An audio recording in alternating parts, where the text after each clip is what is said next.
धर्म सदा रघुनायक साथा, अधर्म संहारे करत रघुनाथा। भगवान श्री राम के साथ धर्म हमेशा रहता है और वे अधर्म का नाश करने वाले हैं। कुंभकर्ण का वध हमें सिखाता है कि अधर्म और अहंकार का अंत निश्चित है। तो जय श्री राम दोस्तों, स्वागत है आपका डिवाइन प्लेस चैनल पर। आज हम आपको रामायण के युद्ध कांड के एक और प्रेरणादायक प्रसंग की कथा सुनाएंगे। यह है कुंभकर्ण के वध की कथा। कुंभकर्ण जो रावण का सबसे बलशाली भाई था, उसकी वीरता, शक्ति और अंत तक संघर्ष करना हमें सिखाता है कि धर्म और सत्य के सामने अधर्म टिक नहीं सकता। तो प्यारे दोस्तों, अंत तक हमारे साथ बने रहें, क्योंकि यह कथा आपको साहस और प्रेरणा से भर देगी। तो दोस्तों, आज की कथा में आप सुन रहे हैं कुंभकर्ण वध। लंकेश रावण के आज्ञानुसार उसके चारों पुत्र त्रिसरा, अतिकाय, देवांतक और नरांतक अपने दो चाचाओं महोदर एवं महापार्श्व के साथ युद्ध करने के लिए चले। उनके पीछे हाथियों, घुड़सवारों, रथ की एवं पैदल सेना थी। युद्ध भूमि में उनका सामना करने के लिए वानरों की अपार सेना पत्थरों, शिलाओं और बड़े बड़े वृक्षों को लिए तैयार खड़ी थी। राक्षस सेना को देखते ही उन्होंने भयंकर गर्जना की और वे शत्रुओं पर टूट पड़े। वानरों के पत्थरों एवं वृक्षों द्वारा किए जाने वाले आक्रमण के प्रत्युत्तर में राक्षस बाणों, लौह मुद्गरों और अन्य शस्त्रों से वार करने लगे। इस भयंकर युद्ध के परिणाम स्वरूप थोड़ी ही देर में संपूर्ण रणभूमि रक्त रंजित हो गई। राक्षस सेना नायकों ने इतनी भीषण मार काट मचाई कि चारों ओर वानरों के हताहत शरीर दिखाई देने लगे। राक्षस सैनिकों की भी ऐसी ही दशा थी। उनके घायल शरीर वानरों के शरीर के साथ मिलकर एक विभत्स दृश्य उत्पन्न कर रहे थे। जिनके अस्त्र शस्त्र समाप्त हो जाते थे या नष्ट हो जाते थे, वे परस्पर भिड़कर लात घूंसों का प्रयोग करने लगते थे। राक्षस वानरों की मूंछ पकड़कर उन्हीं से अन्य वानरों को मारते थे, तो वानर राक्षसों की टांगें पकड़कर उन्हें घुमाते हुए अन्य राक्षसों पर वार करते थे। उस समय दोनों दल के पराक्रमी सैनिक निर्भय होकर शत्रुओं का विनाश करने में जुटे हुए थे। जब वानर सेना नायकों ने राक्षसों को भारी संख्या में मार डाला, तो रावण के पुत्र नरांतक ने क्रोध में भरकर अपने रण कौशल का प्रदर्शन करते हुए थोड़ी ही देर में सहस्त्रों वानरों को मार गिराया। इससे वानर सेना में हाहाकार मच गया। यह हाहाकार सुन अंगद ने क्रोधित होकर नरांतक को ललकारा। अंगद की ललकार सुनकर नरांतक ने गरजते हुए उसके वक्ष पर परास का वार किया, किंतु अंगद ने फुर्ती से परास को तोड़कर नरांतक के रथ पर ही ऐसी लात जमाई कि उसका रथ पृथ्वी पर लुढ़क गया और उसके चारों घोड़े गिरकर मर गए। नरांतक रथ से कूद पड़ा और अंगद के सिर पर घूंसे ही घूंसे बरसाने लगा। तब अंगद ने भी बड़े जोर से उसकी छाती में घूंसा मारा, जिससे उसकी आंखों की पुतलियां फिर गईं। वह रक्त बमन करता हुआ पृथ्वी पर ऐसा गिरा कि फिर वह कभी जीवित नहीं उठ सका। नरांतक के मरते ही वानर सेना ने हर्षनाद किया। नरांतक के वध होते ही हाथी पर सवार रावण का भाई महोदर अंगद की ओर बढ़ा। भाई की मृत्यु का प्रतिशोध लेने के लिए देवांतक और त्रिसरा भी अपने अपने रथ पर दौड़ते हुए अंगद को मारने के लिए झपटे। तीनों महारथी एक साथ अंगद पर बाण छोड़ने लगे। तीनों के आक्रमणों का मुकाबला करते हुए अंगद ने सबसे पहले महोदर के हाथी को एक ऐसी लात जमाई कि वह गंभीर गर्जना करता हुआ मैदान से भाग निकला। अंगद ने भागते हुए हाथी के दांत उखाड़कर उनसे ही शत्रु का संहार करना आरंभ कर दिया। जब हनुमान ने अंगद को 3 महारथियों से घिरा देखा, तो उन्होंने लपक कर देवांतक की छाती में इतनी जोर का मुक्का मारा कि वह वहीं तड़प कर ठंडा हो गया। अपनी आंखों के सामने देवांतक को इस प्रकार मरते देखकर त्रिसरा और महोदर के आंखों से ज्वाला फूटने लगी। उन दोनों ने भयंकर बाणों की मार से अंगद, हनुमान सहित अनेक सेना नायकों को व्याकुल कर दिया। नील ने अपने वीरों को इस प्रकार घायल होते देखकर किलकिलाकर एक बहुत भारी शिलाखंड उखाड़ा, फिर उसे महोदर के सिर पर दे मारा। उसके नीचे महोदर पिस कर मर गया। इसके मरने पर त्रिसरा ने बानर सेना पर एक साथ अनेक बाण छोड़े, किंतु इस समय बानर सेना का साहस बढ़ा हुआ था और नरांतक, देवांतक तथा महोदर जैसे सेनापतियों के मारे जाने के कारण राक्षस सेना के पैर उखड़ने लगे थे। अवसर पाकर हनुमान जी ने कूद कर त्रिसरा का सिर धड़ से अलग कर दिया।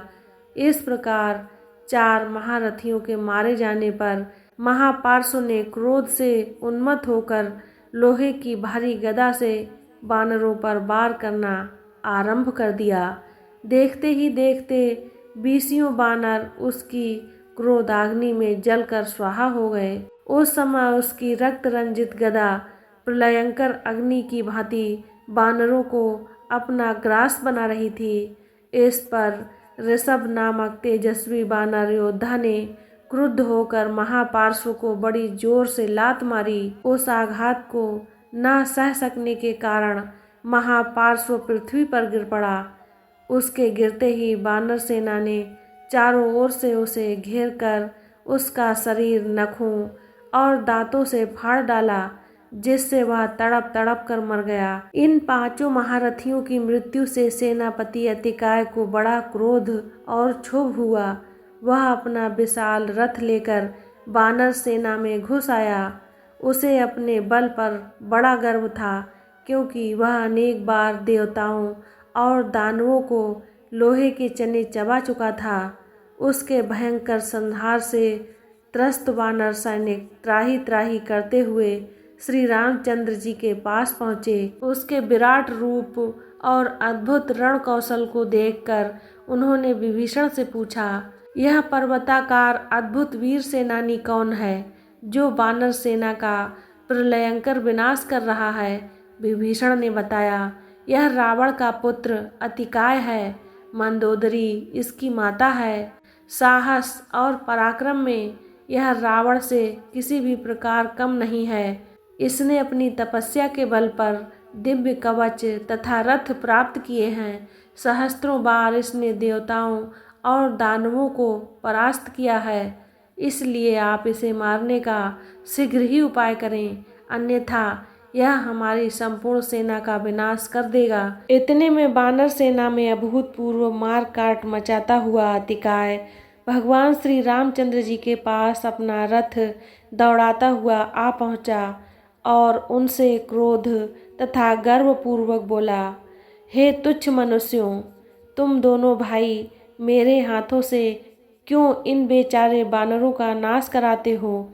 इन्हें मारने में न तो मेरा पराक्रम है और न मेरी कीर्ति ही है। इसीलिए मैं तुमसे कहता हूँ कि यदि तुम में युद्ध करने की क्षमता और साहस हो तो मेरे साथ युद्ध करो, अन्यथा लौट जाओ और बानर सेना से युद्ध बंद करने के लिए कह दो। अतिकाय के दर्प भरे इन वचनों को सुनकर लक्ष्मण बोले, अरे राक्षस, तू बढ़ चढ़कर जितनी बातें कर रहा है उतना वीर तो तू दिखाई नहीं देता। तेरा सिर तेरे धड़ से मैं उसी प्रकार अलग कर दूंगा जिस प्रकार आंधी पके हुए ताड़ के फल को गिरा देती है। संभाल अपने अस्त्र शस्त्र और देख मेरे बाण तेरे वक्ष को कैसे रक्तपान कराते हैं। लक्ष्मण के ये कठोर वचन सुनकर अतिकाय ने क्रुद्ध हो एक जलता हुआ बाण उन पर छोड़ा। लक्ष्मण ने उस सर्पाकार बाण को अपने अर्धचंद्राकार बाण से काटकर दूसरा अग्नि बाण उसके मस्तक को लक्ष्य करके छोड़ा, जो सीधा उसके मस्तक में घुस गया, जिससे रक्त का फव्वारा छूट निकला। एक बार तो वह थर्रा गया, किंतु शीघ्र ही संभल कर वह फिर आक्रमण करने लगा। दोनों ही वीर अपनी अपनी रक्षा करते हुए अद्भुत रण कौशल का परिचय देने लगे। अतिकाय बार बार सिंह गर्जना करके लक्ष्मण को आतंकित करना चाहता था, किंतु इस गर्जना का उन पर उल्टा ही प्रभाव पड़ रहा था। जितना ही वह अधिक जोर से गर्जता, उतने ही अधिक कौशल और स्फूर्ति से लक्ष्मण बाणों की वर्षा करते। जब अतिकाय का हस्त लाघव क्षीण होता दिखाई नहीं दिया, तो लक्ष्मण ने क्रुद्ध होकर उस पर ब्रह्म शक्ति छोड़ी। अतिकाय ने उसे प्रत्याक्रमण करके रोकने का निष्फल प्रयास किया। उस ब्रह्म शक्ति ने अतिकाय का सिर काट कर उड़ा दिया। उसके मरते ही राक्षस सेना निराश होकर मैदान छोड़कर भाग गई। तो मित्रों, आज की कथा को यहीं पर विराम देते हैं। अब आइए कुछ अनमोल वचनों को सुनते हैं। धायो ताहि देखी कपि सेना, कुंभकर्ण बल करहै बिनु हेना। कुंभकर्ण की विशाल शक्ति देखकर वानर सेना भी भयभीत हो गई, लेकिन श्री राम की कृपा से वे संगठित होकर युद्ध करने लगे। राम बाण जेहि भयहु बिहाला, सो कर जीति धर्म कर काला। कुंभकर्ण श्री राम के बाणों के आगे कमजोर हो गया और अधर्म का अंत निश्चित हुआ। धर्म सदा रघुनायक साथा, अधर्म संहारे करत रघुनाथा। भगवान श्री राम के साथ धर्म हमेशा रहता है और वे अधर्म का नाश करने वाले हैं। कुंभकर्ण का वध हमें सिखाता है कि अधर्म और अहंकार का अंत निश्चित है। सत्य और धर्म की विजय सदा होती है। वीरता और निष्ठा के साथ धर्म के मार्ग पर चलने वाला व्यक्ति सच्चा विजयी होता है। तो दोस्तों, कुंभकर्ण का वध रामायण का वह प्रसंग है जो हमें सिखाता है कि धर्म और सत्य की विजय सुनिश्चित है। अगर यह वीडियो आपको पसंद आई हो तो इसे लाइक करें, अपने दोस्तों और परिवार के साथ शेयर करें और हमारे चैनल डिवाइन प्लेस को सब्सक्राइब करें। कमेंट में ज़रूर बताएं कि यह कथा आपको कैसी लगी। अगली वीडियो में हम फिर मिलेंगे एक और प्रेरणादायक प्रसंग के साथ। तब तक के लिए जय श्री राम, जय हनुमान।